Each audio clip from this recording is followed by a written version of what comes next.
Being the favorite child doesn't feel like a privilege when you're sitting across from a therapist, wondering why nothing you've achieved ever feels like enough. The golden child curse begins before you can even speak. You were handed a role, not a childhood. Role, not a childhood. And here's the question nobody dares to ask. What if the sibling you pitied, the one who could never do anything right, was actually the free one? That question has a disturbing answer, and we will get there. But first, most people who grew up as the favorite won't make it far in this conversation. The truth hits too close to home. If you stay until the end, you'll understand yourself on a level very few people ever reach. In the next 10 minutes, I'm going to show you exactly how being the golden child quietly rewired your relationship with love, success, failure, and who you actually are. Before we talk about the damage, we need to understand the role itself, because most golden children don't recognize the label until years later. In family systems theory, psychiatrist Murray Bowen identified how every member of a family unconsciously occupies a role, and in many families, particularly those with narcissistic or emotionally immature parents, one child gets cast as the family hero, the golden child, the one whose success reflects well on the family. Psychologist Carol McBride describes this child as the one chosen to carry the parents' unlived dreams. You were chosen for a role you never auditioned for. You weren't just loved, you were a project, a reflection, a vessel for someone else's emotional needs. And here's what makes it insidious. It doesn't feel like a burden when you're young, it feels like love. Chosen. You're the special one, the one teachers praise, the one relatives brag about, the one held up as proof that the family is doing something right. But what looks like unconditional love from the outside has a condition embedded so deep you can't even see it yet. And the next piece is where that condition becomes impossible to ignore. But here's where the story gets uncomfortable. Because if you were the golden child, you were loved, but not for who you were loved for what you produced. Psychologist John Bowlby, the father of attachment theory, spent decades proving that secure attachment requires one foundational experience, the sense that you are loved simply for existing, not for achieving, not for behaving perfectly, just for being. Love that arrives only when you perform is not love, it is a contract. But the golden child never received that. Every warm smile, every surge of pride, every moment of approval came attached to performance. And the child's nervous system learned a devastating equation. Achievement equals love, performance equals belonging. This is the foundation of the curse, not abuse in the traditional sense, not cold neglect, something more subtle. Love that felt real but carried an invisible price tag you were too young to read. Now that you're beginning to see this pattern in yourself, hit like and subscribe to keep exploring the depths of your psyche with me. There's so much more to uncover here. That invisible contract doesn't disappear when you grow up. It follows you into every relationship, every boardroom, every mirror. And the next segment shows you exactly what it quietly builds inside you. What happens to a person who spends their entire childhood earning love through achievement? Their identity and their performance become the same thing, fused, inseparable. Identity fused with performance. Developmental psychologist Erik Erikson identified adolescence as the critical period for forming a stable sense of self, an identity that exists independently of what others think or what you produce. But the golden child never fully completes that task, because every time they reach toward something authentic, the feedback loop pulled them back. Be better, do more, make us proud. You learn to be a human doing, not a human being. So now, as an adult, when you're not working, not achieving, not being visibly productive, you feel hollow, anxious, like you're slowly disappearing, not because something is fundamentally broken in you, but because you were never given permission to simply exist without a purpose that someone else approved of. Albert Camus wrote about the human need to find meaning without illusions. For the golden child, the most painful illusion to release is this, that their value was ever truly unconditional. If that's landing close to home, the next piece is about to land even closer, because it reveals why success never actually satisfies the golden child, no matter how much they achieve. This next piece is the one most high achievers recognize immediately, but can never quite explain. In 1978, psychologists Paulin Clance and Susan Emez identified what they called the imposter phenomenon. Despite external evidence of success, high-achieving individuals maintained a persistent private belief that they were frauds, that they hadn't really earned what they had, that sooner or later, someone would figure it out. The more they achieved, the more exposed they felt. For the golden child, this isn't just career anxiety, it's existential. Every achievement feels like borrowed time. Because the foundation of your self-worth was never internal, it was built entirely on external validation, on someone else's approval, on a performance that had to be maintained indefinitely. The praise you received as a child felt good in the moment, but it also encoded something terrifying in your nervous system. Your value is conditional, which means it can always be revoked. Praise that conditions burns. So the golden child grows into an adult who achieves relentlessly, not from joy or curiosity, but from a deep, unspoken dread. The fear that if they stop even briefly, everything collapses. But what happens when the performance actually does break down? What happens when they genuinely fail? That's where the next piece goes, and it's darker than most people expect. It gets far deeper than just feeling like a fraud, because the golden child doesn't merely fear failure. They have built an entire psychological architecture specifically designed to prevent it. Carol Dweck's landmark research at Stanford introduced the concept of the fixed mindset. Children praised for being naturally gifted or special, rather than for their effort, tend to avoid challenges. They interpret failure not as useful feedback, but as a permanent verdict on who they are. For the golden child, one single failure feels like the collapse of everything. This makes complete, brutal sense. If your value equals your performance, a failed performance equals no value. The arithmetic is fast and merciless. This is why the golden child becomes the perfectionist who cannot submit work they're not certain is flawless. The person who procrastinates endlessly, because starting means risking failure. The adult who quietly abandons dreams rather than face public disappointment. Perfectionism is not a standard, it is a wound. Brené Brown spent years studying perfectionism and found it to be a shield, not against failure itself, but against judgment, against being seen as not enough. But here's the twist that almost nobody sees coming. While the golden child could not afford to fail, there was someone else in the family for whom failure was their permanent identity. And what the golden child secretly felt about that person is not what you would expect. Now here's something that will genuinely surprise you, and if you grew up as the golden child, it may make you uncomfortable in a very specific way.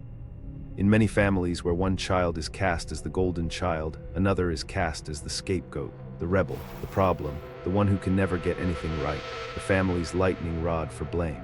Golden crown, scapegoat free. From the outside, the golden child has everything. But when psychologists work with these adults in therapy, something striking emerges. Many golden children confess to a feeling they've never spoken out loud. They secretly envied the one who got permission to be imperfect.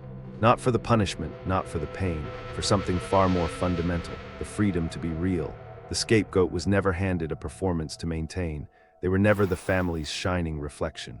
And in a painful, twisted way, they got to be human in a way the golden child never was. The golden child wore the crown, but crowns are heavy, and the scapegoat, for all their suffering, had no performance to sustain.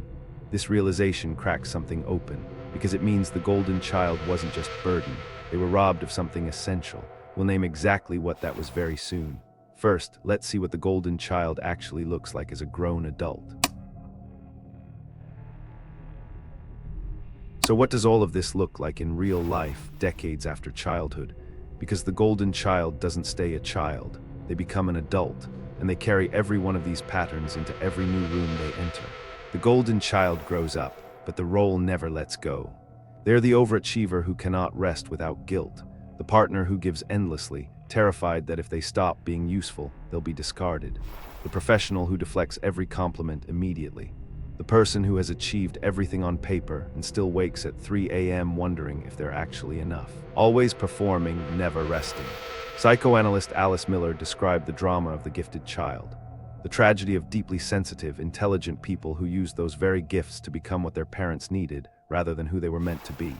The invisible prison isn't built from bars. It's built from expectations so deeply internalized that they no longer feel like external demands. They feel like personality. They feel like you. The prison is constructed from things that once felt like love.